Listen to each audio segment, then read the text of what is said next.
Hello, good day. This is the diary of the Pan-African preacher. There's an African proverb that says, when you are finished being sick, you know the remedy. As a student of Pan-Africanism, I am required, like Solomon of old, to search out the wisdom of my people. In Ecclesiastes 12 and verse 11, it says, the words of the wise prod us to live well. They are like nails hammered home, holding life together. They are given by God, the one shepherd.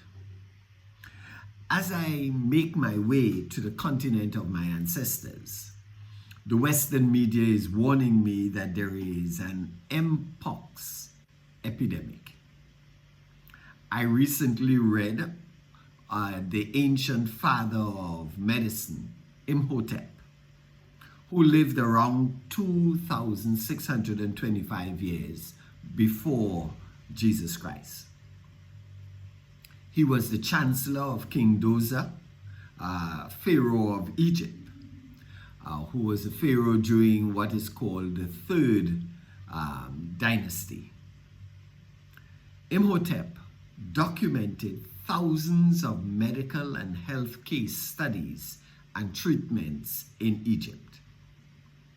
Such was his brilliance that he was still being celebrated 3,000 years after his death. Given such greatness by Africans, past and present, why are we as Africans in the state that we are in? My answer to such a challenge comes from a combination of the earlier proverb that I shared and the biblical quote. Successful recovery from a disease is a lesson for those who survived and their future generations. Therefore, institutionalizing these lessons, or these lessons learned, is critical for our future.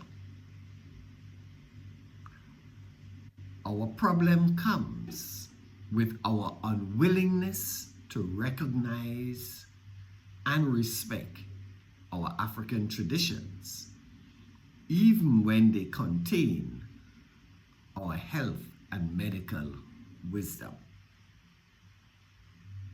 And even when we do recognize them, we do not place them into systems of continuity and perpetuity for the benefit of our people now and in the future.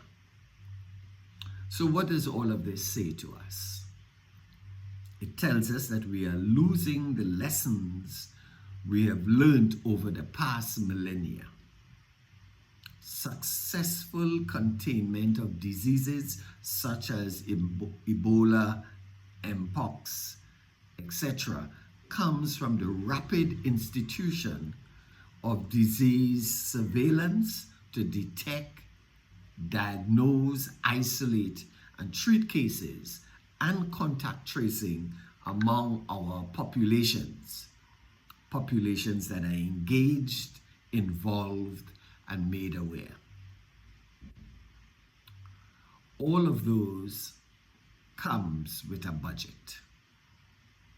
We must therefore be willing to unlock the essential fundings from national budgets to strengthen and boost the surveillance and laboratory testing of diseases that are arising in our midst. As a Pan-African preacher, I am even challenged and have to challenge my own African Christian colleagues to see the church's historic role in the healing of the nations.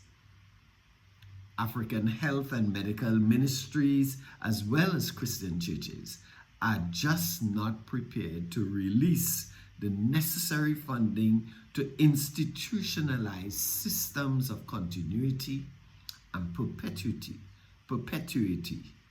for the health and well-being of the masses of Africa. Ashe.